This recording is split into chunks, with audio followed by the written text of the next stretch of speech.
Assalamualaikum warahmatullahi wabarakatuh. Apa kabar teman-teman? Ketemu lagi dengan Ratna. Kali ini aku akan menceritakan kisah-kisah menakjubkan atau kisah keajaiban yang terjadi pada zaman modern ini. Nah, aku mengambilnya dari buku Syekh Ali Jabir, Amalan Ringan Paling Menakjubkan. Baiklah teman-teman, kita mulai dari kisah yang pertama tentang keajaiban doa. Ini dikisahkan dari seorang dokter yang bernama Dokter Ishan.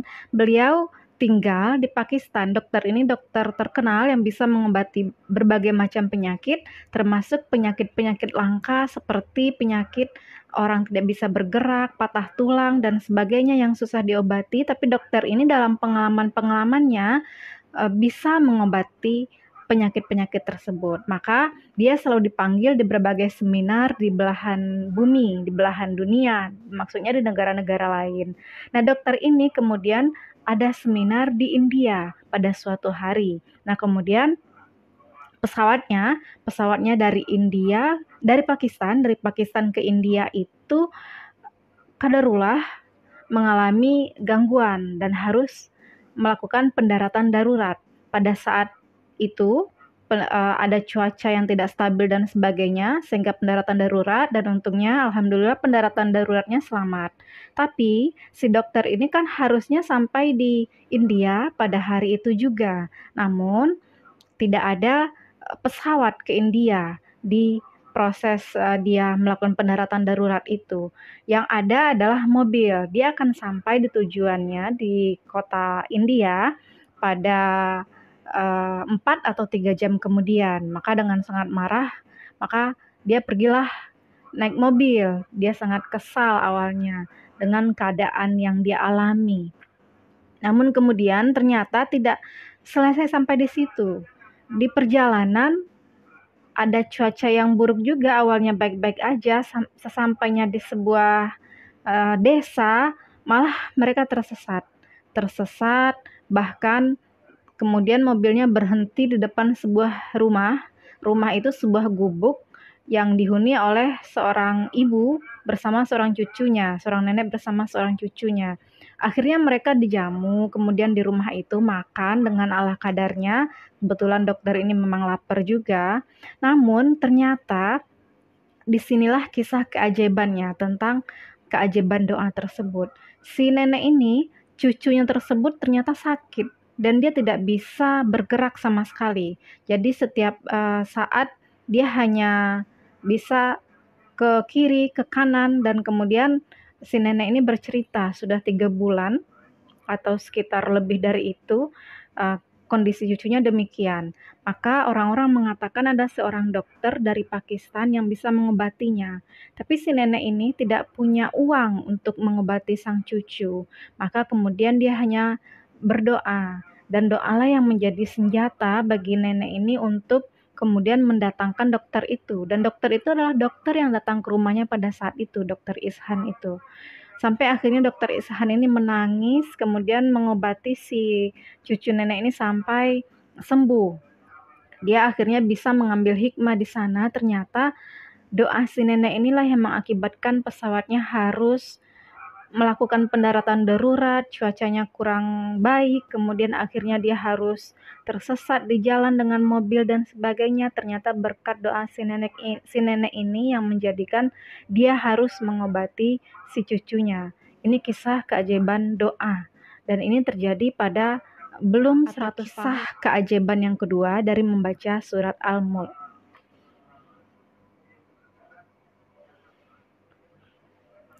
Jadi, dikisahkan di buku Seali ini, itu pada halaman 53.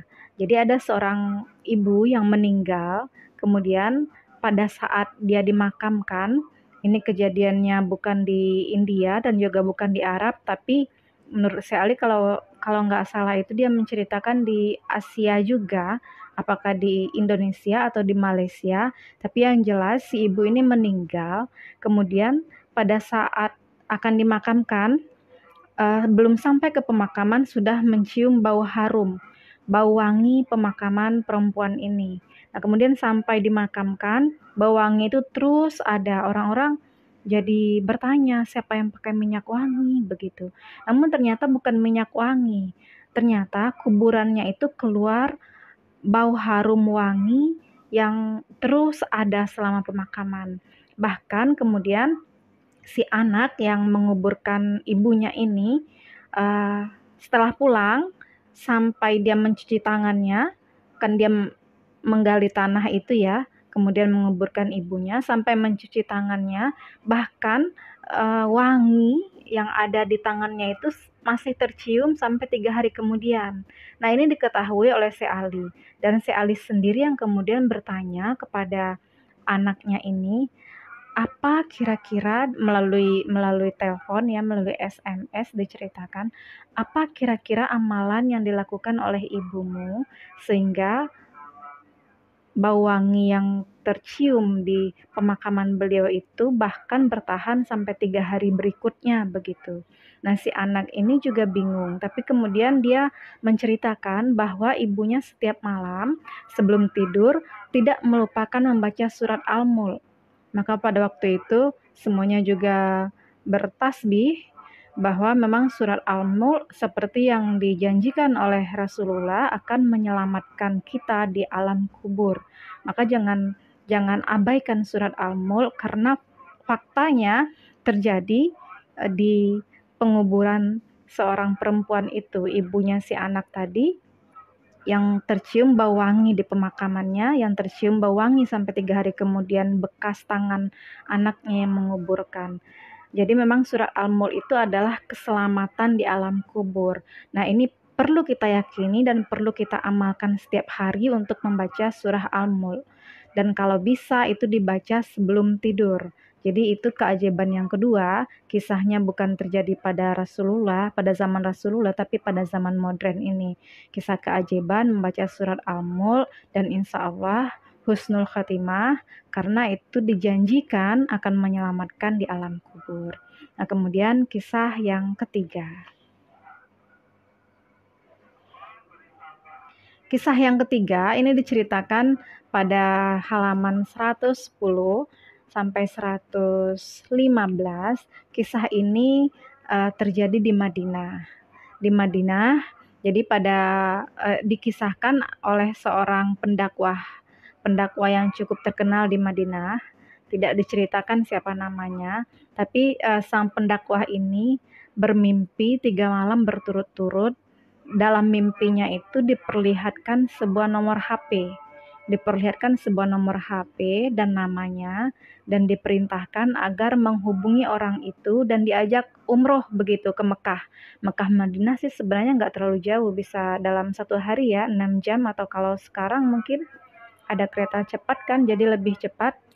Nah, diperintahkan karena dia merasa sudah 3 malam berturut-turut dengan mimpi yang sama dan ada nomor telepon yang jelas tertera di mimpi itu dan ada perintah untuk mengajak umroh, maka kemudian beliau menghubungi nomor telepon yang ada di situ dan ditanyakan apakah namanya A atau B gitu ya, seperti yang tertera di nomor telepon di mimpinya. Dan ternyata dijawab benar itu namanya dan kemudian pendakwah ini ingin bertemu, akhirnya datanglah ke rumahnya di Madinah, di pelosok Madinah. Kemudian diajak berumroh. Dia tidak menceritakan mimpinya, tapi diajak berumroh, maukah berumroh dengan saya begitu. Nah, kemudian si orang yang diajak ini menurut pendakwah ini tadinya bahwa dia akan bertemu dengan orang yang memang sangat alim ulama gitu ya, maksudnya ulama di kampung itu. Ternyata tidak juga. Dia tidak melihat tanda-tanda itu, tapi dia memang taat saja dan kemudian dia diajak berumroh. Kemudian ternyata si orang ini mau, ya boleh berumroh tapi 1 hari aja begitu. Jadi dia syaratnya ada, syaratnya setelah berumroh ke Mekah, kemudian balik lagi ke Madinah, dia tidak bisa bermalam di Madinah. Padahal sang pendakwah ini menyiapkan untuknya kebutuhan ataupun biaya kalau dia mau bermalam dan tentu saja bersama dia ke Madinahnya. Maka ya akhirnya disetujui, pada suatu hari berikutnya berangkatlah sang pendakwah ini bersama orang yang diajak berumroh tadi ke Mekah. Nah, setelah melakukan umroh, ritual umroh atau ibadah umroh, kemudian si orang ini yang diajak ini ya ketika akan pulang naik mobil kembali ke Madinah, dia tiba-tiba ingin sholat lagi 2 rakaat. Tunggu sebentar, saya masih ingin sholat di dekat Ka'bah 2 rakaat. Si pendakwa ini menyampaikan kalau misalnya ingin bermalam ya nggak apa-apa gitu. Nanti kita cari penginapan atau hotel di di Mekah.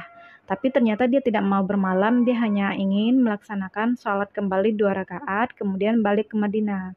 Nah, ternyata teman-teman setelah sholat 2 rakaat itu di sujud yang terakhir, orang ini tidak naik dan tidak bergerak ke atas dan tidak sampai di situ. Setelah dicek ternyata dia sudah meninggal dalam sujud terakhirnya.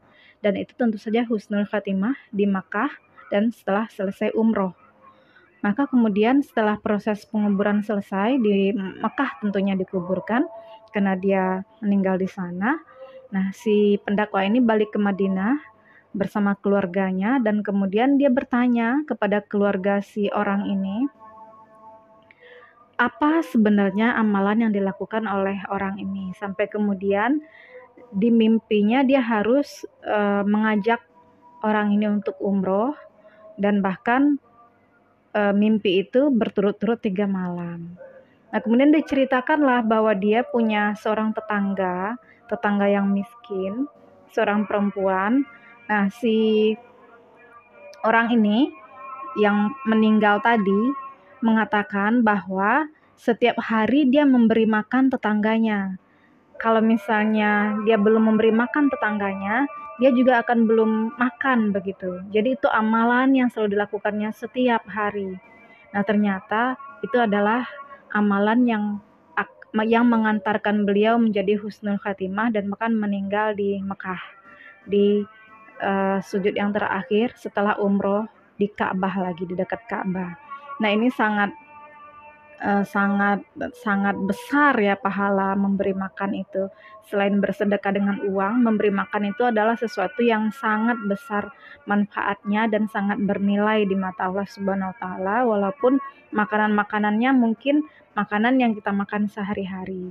Jadi teman-teman, kisah-kisah tadi aku ceritakan sebagai bukti bahwa keajaiban itu akan selalu ada ketika kita benar-benar melakukan amalan-amalan yang bisa mengantarkan kepada jalan-jalan yang diridhai Allah Subhanahu wa taala. Dan dalam buku-buku ini dikisahkan fakta-fakta yang menceritakan kisah-kisah nyata tentang keajaiban-keajaiban tidak hanya soal rezeki tapi juga soal lainnya seperti keajaiban doa tadi, kemudian keajaiban membaca surat Al-Mulk, dan yang ketiga keajaiban memberi makan. Itu cerita yang bisa aku sampaikan dari belajar dari buku kali ini, dan mudah-mudahan buku ini di lain waktu akan aku ceritakan juga tentang doa-doa yang diamanahkan oleh si Ali Jabir. Tapi 3 kisah tadi semoga menjadi inspirasi buat kita semua dan buat teman-teman juga untuk melakukan apa-apa yang dilakukan oleh orang-orang yang telah membuktikan bahwa ada keajaiban ketika amalan itu dilakukan, terutama keyakinan terhadap doa, kemudian membaca surat Al-Mulk setiap hari, dan yang ketiga memberi makan atau bersedekah pada umumnya. Itu teman-teman, terima kasih. Assalamualaikum warahmatullahi wabarakatuh.